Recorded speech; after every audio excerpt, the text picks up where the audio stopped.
brought to you by Sensodyne K। अभी लेके आए सेंसोडेंट के टूथ का करंट गॉन तो लाइफ का करंट ऑन। इस समय दुनिया के अलग अलग हिस्सों में कई लड़ाइयां चल रही हैं। दो की चर्चा सबसे ज्यादा है। पहली है रूस यूक्रेन जंग और दूसरी इजराइल हमास जंग। इनका पल पल का अपडेट पूरी दुनिया को मिल रहा है, मगर सुर्खियों से इतर दो और संघर्ष हैं जिन पर जिम्मेदार देशों और संस्थाओं को ध्यान देने की जरूरत है। पहला है सूडान में सेना और रैपिड सपोर्ट फोर्सेस RSF के बीच पिछले एक साल से चल रहा सिविल वॉर। इसमें हजारों लोग मारे जा चुके हैं, लाखों विस्थापित हुए हैं। जिस तरह के हालात बन रहे हैं, सूडान का भविष्य खतरे में दिख रहा है। हमने सूडान के सिविल वॉर की कहानी दुनियादारी में विस्तार से सुनाई है, लिंक डिस्क्रिप्शन में आपको मिल जाएगा। अब दूसरे मामले की तरफ चलते हैं। ये भारत के पड़ोसी म्यांमार से जुड़ा है। म्यांमार में सिविल वॉर चरम पर पहुंच चुका है। वहां फरवरी 2021 में सेना ने लोकतांत्रिक सरकार का तख्ता पलट कर दिया था। तब से मुल्क पर मिलिट्री हुंटा का कंट्रोल है। हुंटा फौज के अधिकारियों की कमेटी को कहते हैं। इस सैन्य शासन वाले देश में फैसले लेने वाली सर्वोच्च संस्था होती है। म्यांमार में शासन का कंट्रोल लेने के बाद हुंटा ने जल्द से जल्द चुनाव कराने का वादा किया था, मगर वो वादे पर कायम नहीं रहे। तख्ता पलट को 39 महीने बीत चुके हैं, पर चुनाव का कोई अता पता नहीं है। चुनाव कराने की बजाय हुंटा का फोकस अपनी कुर्सी मजबूत करने पर रहा है। इसके लिए उन्होंने साम दाम दंड भेद की नीति अपनाई, आलोचकों को जेल में डाला, प्रेस की आज़ादी को चली, विरोधियों का बेरहमी से दमन किया। इसके खिलाफ में कई विद्रोही गुट उठ खड़े हुए। उन्होंने हुंटा के खिलाफ जंग छेड़ दी। सबसे बड़ा अभियान अक्टूबर 2023 में शुरू हुआ, जब कई विद्रोही गुटों ने साथ मिलकर ऑपरेशन 1027 लॉन्च किया। उन्हें बड़ी सफलता मिली। अप्रैल 2024 तक वो म्यांमार के लगभग 50 शहरों को अपने कंट्रोल में ले चुके थे। चर्चा है कि किसी भी रोज मिलिट्री हुंटा समर्पण कर सकती है। इसके चलते म्यांमार में अराजकता की आशंका बढ़ गई है। इस मामले पर भारत की नज़र भी बनी हुई है। भारत की 1643 किलोमीटर लंबी जमीनी सीमा म्यांमार से लगती है। इसके अलावा वहां भारत के अरबों रुपए के प्रोजेक्ट्स भी चल रहे हैं। सत्ता परिवर्तन की स्थिति में भारत को नए सिरे से अपनी नीति बनानी पड़ सकती है। तो आज हम जानेंगे म्यांमार में क्या हो रहा है, मिलिट्री हुंटा खतरे में क्यों पड़ी, और सत्ता बदली तो भारत पर क्या असर पड़ेगा। नमस्ते, मेरा नाम आशीष है और आप देखना शुरू कर चुके हैं ललन टॉप का अंतर्राष्ट्रीय प्रसंगों से जुड़ा रोजाना का कार्यक्रम दुनियादारी, जहां आज बात म्यांमार की सिविल वॉर की। पहले बेसिक क्लियर करते हैं ब्रीफ में। म्यांमार भारत की पूर्वोत्तर सीमा से सटा देश है। भारत के 4 राज्यों की 1600 किलोमीटर से अधिक लंबी सीमा म्यांमार से लगती है। कौन कौन से राज्य हैं?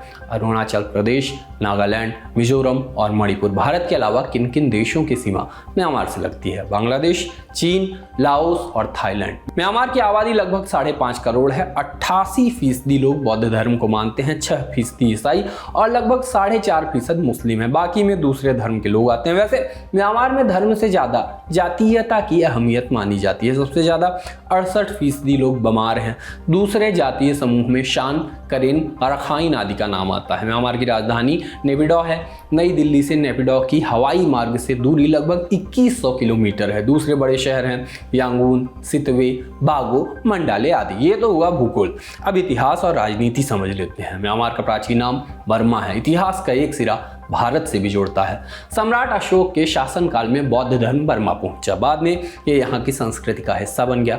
1824 में अंग्रेजों की नज़र बर्मा पर पड़ी। लड़ाइयाँ हुई, फिर संधि और फिर 1885 में बर्मा ब्रिटिश इंडिया का हिस्सा बन गया। ये सिलसिला 1937 तक चला, जब बर्मा को अलग कॉलोनी घोषित कर दिया गया। कुछ समय बाद वर्ल्ड वॉर शुरू हुआ। तब यहाँ पर जापान आया। उसने ब्रिटेन को खदेड़ दिया।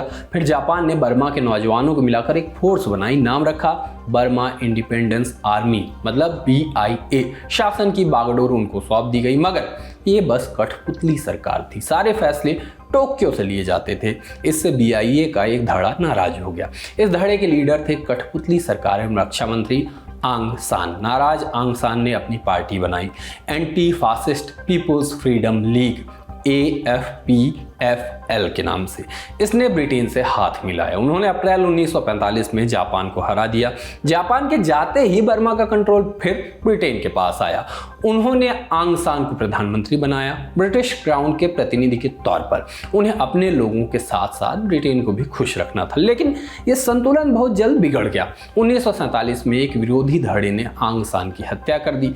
उनके बाद सत्ता आई यू नू के पास। 4 जनवरी 1948 को बर्मा को आज़ादी आज़ादी मिल गई।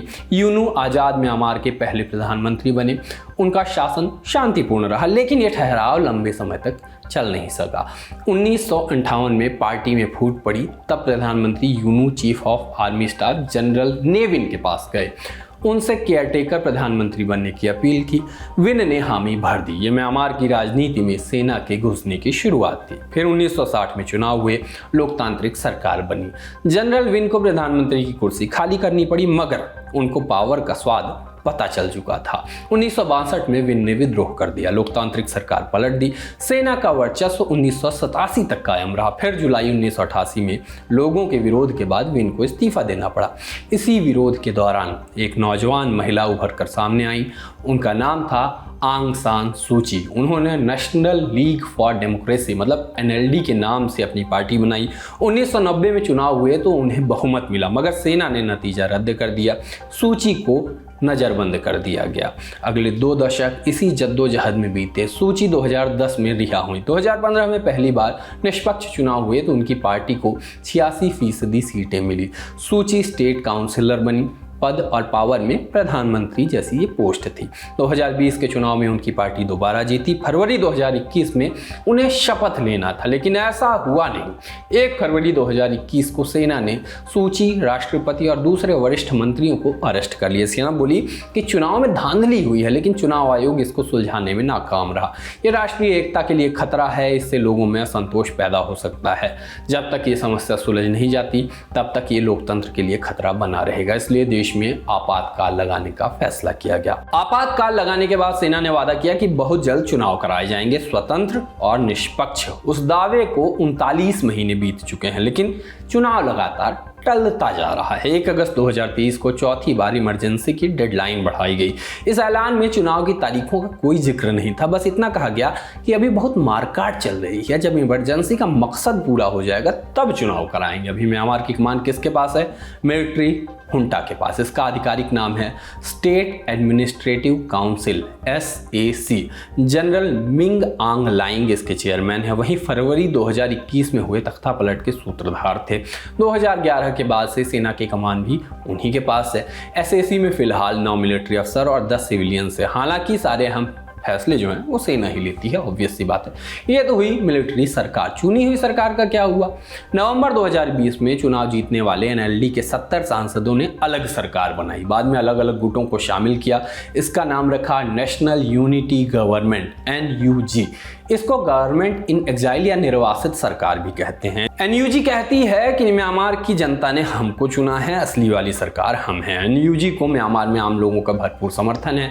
उनको यूरोपियन यूनियन ने मान्यता दी है, जबकि अमेरिका, ब्रिटेन और साउथ कोरिया में उनके प्रतिनिधि भी हैं।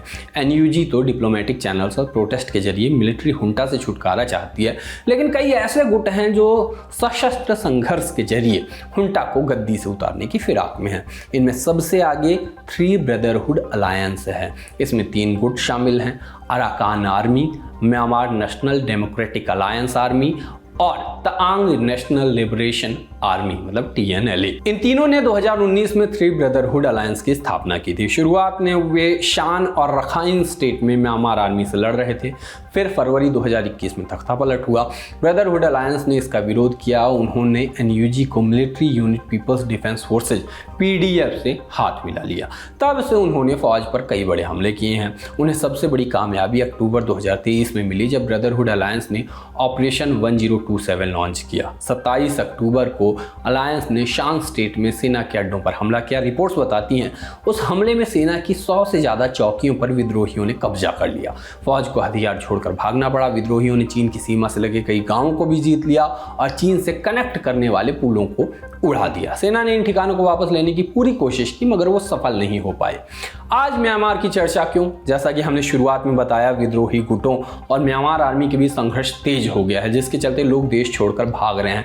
दरअसल 11 अप्रैल को विद्रोही गुटों ने मेवाड़े शहर पर कब्जा कर लिया। ये शहर थाईलैंड बॉर्डर के पास है। यहाँ से हुंटा को टैक्स में करोड़ों रुपए मिलते हैं। म्यांमार आर्मी मेवाड़े को अपने कंट्रोल में लेने की हर संभव कोशिश कर रही है। 20 अप्रैल से शहर पर लगातार हवाई बमबारी की जा रही है, जिसके चलते बड़ी संख्या में लोग देश छोड़कर भाग रहे हैं। थाईलैंड सरकार के मुताबिक 20 अप्रैल को 3000 से अधिक लोगों ने थाईलैंड में शरण ली है। थाईलैंड ने कहा है कि वो जरूरत पड़ने में मानवीय मदद मदद देने के लिए तैयार है। आने वाले दिनों में ये संघर्ष और बढ़ सकता है। इस संघर्ष से भारत के कौन से हित जुड़े हैं?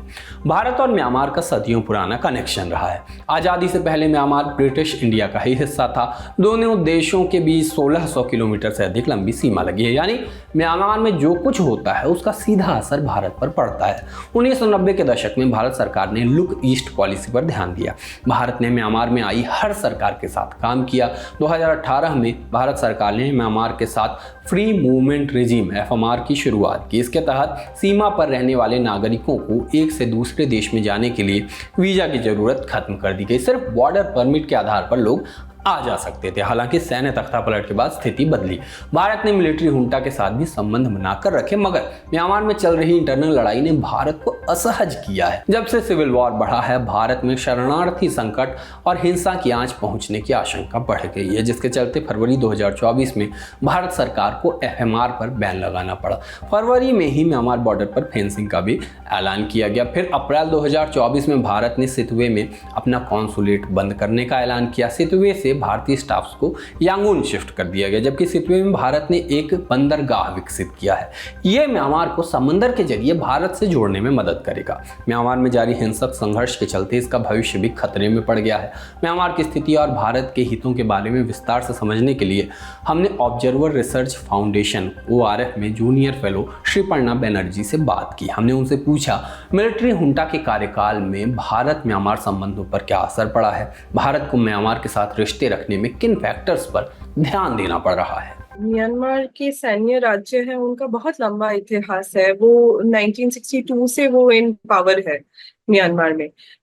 भारत ने म्यांमार के साथ लंबे समय तक अच्छे संबंध बनाए हैं और इसका ध्यान भी रखा है कि वो इस अवस्था में भी रिश्ते बहुत मजबूत रहे।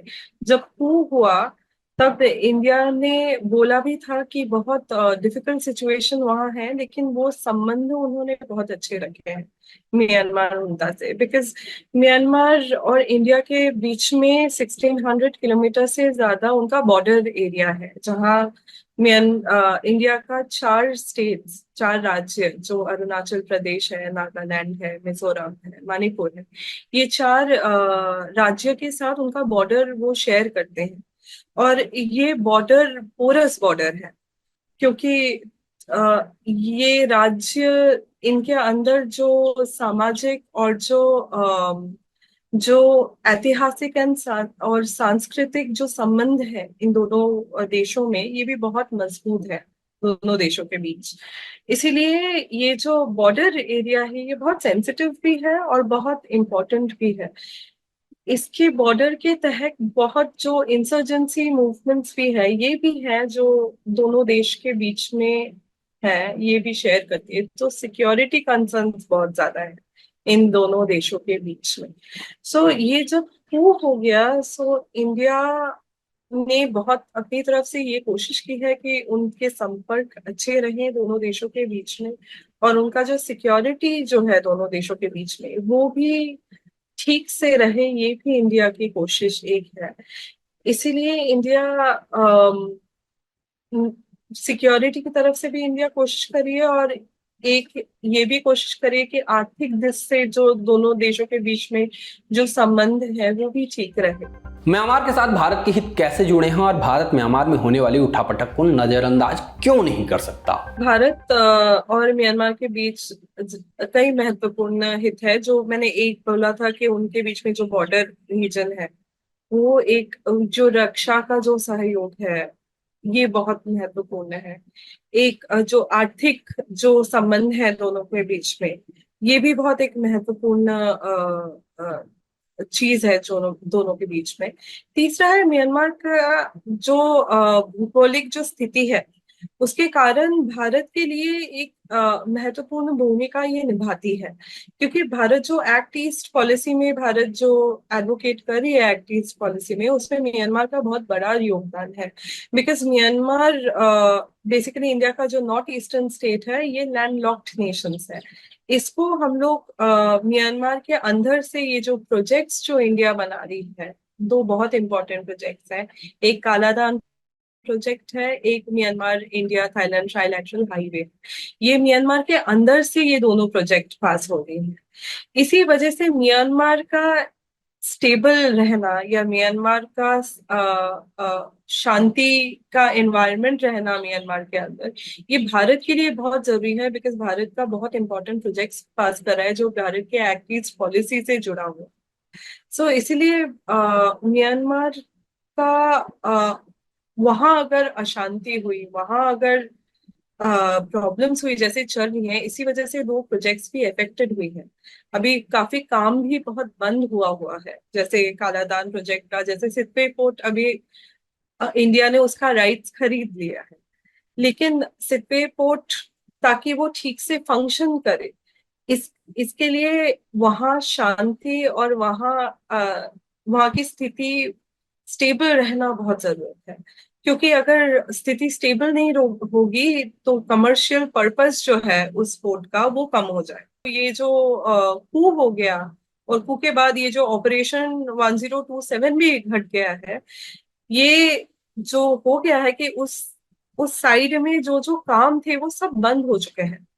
सो इसीलिए म्यांमार का स्टेबल होना बहुत जरूरी है इंडिया के लिए, सो दैट ये जो इंफ्रास्ट्रक्चरल प्रोजेक्ट है इंडिया वापस से उसको शुरू कर पाए, वापस से वो जो काम जो बंद हुआ हुआ है इस रास्ते के ऊपर, हाईवेज के ऊपर, ये वापस से शुरू हो पाए, ताकि ये जो कालादान प्रोजेक्ट का जो पूरा वायबिलिटी है वो कंप्लीटली पूरा हो सके। अक्टूबर 2023 से म्यांमार में थ्री ब्रदरहुड अलायंस ने ऑपरेशन 1027 लॉन्च किया, तब से वो कई शहरों पर कब्जा कर चुके हैं। ब्रदरहुड अलायंस की कहानी क्या है और क्या ये मिलिट्री हुंटा को कुर्सी से हटा सकता है? ब्रदरहुड अलायंस जो है, आई थिंक उनकी कहानी बहुत संघर्ष से भरी हुई है, बिकॉज ये तीन ग्रुप जो है, ये अराकन आर्मी है, एक Myanmar national democratic alliance army है, एक तांग नेशनल लिबरेशन आर्मी है। ये तीन जो ग्रुप हैं ये फॉर्म हुए थे 2019 में। ये फॉर्म ही हुए थे ताकि ये मांग कर रहे थे अपने राजनीतिक राइट्स के लिए, वो मांग कर रहे थे, बिकॉज ये एथनिक ग्रुप्स है, इनके पास ज्यादा राइट्स है नहीं। सो ये ऑटोनॉमी के लिए मांग कर रहे हैं, ये अपने राइट्स के लिए मांग कर रहे थे।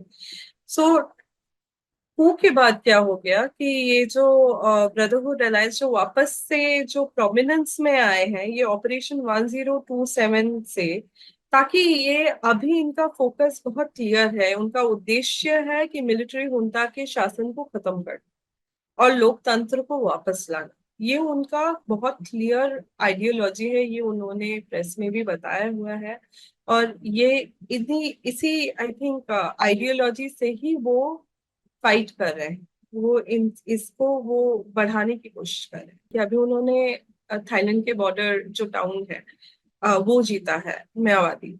इससे पहले उन्होंने रखाइन स्टेट में भी उन्होंने काफी जगह उन्होंने ऑलरेडी जीत ली है। उन्होंने शान स्टेट के उस साइड में जो चाइना के साथ जो बॉर्डर शेयर करता है वहां उन्होंने काफी लैंड उन्होंने हासिल कर ली है, और मिलिट्री जुंता के काफी पोस्ट उन्होंने हरा दिए हैं। सो हाँ, ये एक बात है कि ये मिलिट्री के तख्त को वो हिला सकती है, लेकिन एक चीज भी हमको याद रखनी है कि कॉन्स्टिट्यूशन जो म्यांमार का है वो जो 2008 में बना था वो मिलिट्री को बहुत ज्यादा राइट्स देता है कि अगर मिलिट्री हट भी जाए प्रशासन से, वो अगर राइट से अभी वो मेन पार्टी अगर नहीं भी हुई तो भी अभी का जो कॉन्स्टिट्यूशन है 2008 से, वो म्यांमार को की जुंता को अभी भी पोजीशन देता है कि 25% उनका सीट रिजर्व रहेगा पार्लियामेंट। सो जब तक ये कॉन्स्टिट्यूशन चेंज नहीं होता है तब तक मिलिट्री का जो इन्फ्लुएंस है और मिलिट्री की जो पावर है वो अभी भी खत्म शायद नहीं होगी, वो बरकरार रहेगी। सो अगर वो लोग अलग कॉन्स्टिट्यूशन अगर आता है, अगर वो लोग अलग कॉन्स्टिट्यूशन ला पाए और ये चेंज कर पाए, बिकॉज ये कॉन्स्टिट्यूशन को चेंज करना भी, ये जो उन्होंने बनाया हुआ है ये भी बहुत डिफिकल्ट है, इनके लिए 75% वोट्स लगेंगे टू चेंज इट। सो जब तक ये कॉन्स्टिट्यूशन चेंज नहीं होगा मिलिट्री की पावर शायद नहीं जाएगी। लैंड जा सकते हैं लेकिन पावर शायद नहीं जा सकती। अगर म्यांमार में सिविल वॉर तेज हुआ तो भारत पर क्या असर पड़ेगा? म्यांमार में शांति और स्थिरता भारत के लिए कितनी जरूरी है? एक्चुअली भारत में अभी कोई रिफ्यूजी लॉ वैसे है नहीं। सो ये जो रिफ्यूजी जो आ रहे हैं ये अभी, अगर मैं स्टैटिस्टिक्स अगर मैंने गलत नहीं सर्च किया है तो 55,000 से ऊपर रिफ्यूजीज हैं जो म्यांमार से आए हैं इंडिया की तरफ। और ये मोस्टली रह रहे हैं मिजोरम, मणिपुर में मोस्ट। अब मिजोरम की गवर्नमेंट चाहती है कि बिकॉज उनका चिन और मिजो का रिलेशनशिप बहुत अच्छा है, तो वो लोग चाह रहे हैं कि इतने लोग अभी रहें इंडिया में। लेकिन क्योंकि इंडिया की कोई पॉलिसी ऐसी है नहीं, तो इंडिया के लिए ये बहुत मुश्किल है कि इतने पॉपुलेशन को अकोमोडेट करना। क्योंकि ये जो बढ़ती संख्या है इससे भारत के रोजगार, उनकी आर्थिक, सामाजिक और आर्थिक इसमें दबाव ये ला रही है। सो ये एक चीज है जो भारत में अभी बहुत मुश्किल हो रही है, जिसकी वजह से एफएमआर की बात, ये जो फ्री मूवमेंट रेजिम है इसको बंद करने के बाद, या ये जो फेंस है ये पूरा, जो म्यांमार इंडिया बॉर्डर है ये तो पोरस बॉर्डर था, सो ये ताकि इसमें फेंस लग जाए, ये बात इंडियन गवर्नमेंट सोच रही है। क्योंकि और ये इंडियन गवर्नमेंट का एक सिद्धांत भी है जो इंडियन गवर्नमेंट लाने वाली है, ताकि ये जो रिफ्यूजीज है ये इस साइड में ज्यादा ना आ सके। लेकिन यस, इंडियन गवर्नमेंट को आई थिंक और एक चीज भी, आई थिंक एक चीज इंडिया को ऑल्सो मेंटेन करनी चाहिए कि ये जो पॉपुलेशन है इनको वो अच्छे से रखने का भी एक प्रबंध इंडिया को और अच्छे से सोचना चाहिए। बिकॉज ऑलरेडी इतने पॉपुलेशन आ गए, और जैसे आपने बोला ये पहले वॉर की एक स्थिति पहले पैदा हुई थी, लेकिन इंडिया हमेशा रिफ्यूजी को बहुत अच्छे से ट्रीट किया है इंडिया ने इससे पहले। सो अब ये अगर तख्ता अगर चेंज हो जाए और अगर म्यांमार की पॉपुलेशन अगेन इलेक्शन हो जाए और अगर डेमोक्रेटिक गवर्नमेंट वापस आ जाए, सो ये इंडिया का ये भी एक नजरिया होना चाहिए कि इंडिया का रिलेशनशिप उनकी जनता के साथ अच्छा होना बहुत ज्यादा जरूरी है। अगर ब्रदरहुड अलायंस मिलिट्री हुंटा को कुर्सी से हटाने में सफल हुआ, फिर भारत का रुख क्या होगा? भारत अपने हितों को सुरक्षित रखने के लिए क्या कर सकता है? चीज इंडिया जो कर सकता है और इंडिया को करने की बहुत जरूरत है, और इंडिया थोड़ी थोड़ी कर भी रही है, एक है उन जो इंडिया इससे पहले सिर्फ हुंटा के साथ इंडिया का डायलॉग था। इंडिया की जो पहले से जो पॉलिसी है उनकी पॉलिसी ही ऐसी है कि जो सत्ता जो पावर में है उनके साथ ही इंडिया को रिलेशनशिप रखनी है। ये 1991 के बाद से इंडिया ने ऐसा ही सिस्टम बनाया हुआ है, उसी सिस्टम के अंदर से इंडिया ने रिलेशनशिप भी वैसे ही रखी हुई है। लेकिन अभी इतना सिचुएशन बदल गया है कि इंडिया को आई थिंक धीरे धीरे ये भी समझ में आ रहा है कि सिर्फ जुनता के साथ नहीं, इंडिया को बाकी जो वहाँ की जो एथनिक ग्रुप्स हैं उनके साथ भी इंडिया को संपर्क बनाए रखनी है। जैसे अराकन आर्मी है, चिन नेशनल फ्रंट है, चिन नेशनल आर्मी है। सो इनके साथ, क्योंकि इन लोगों ने अभी इंडिया के साथ जो बॉर्डर है वो बॉर्डर अभी इन्होंने दखल कर लिया।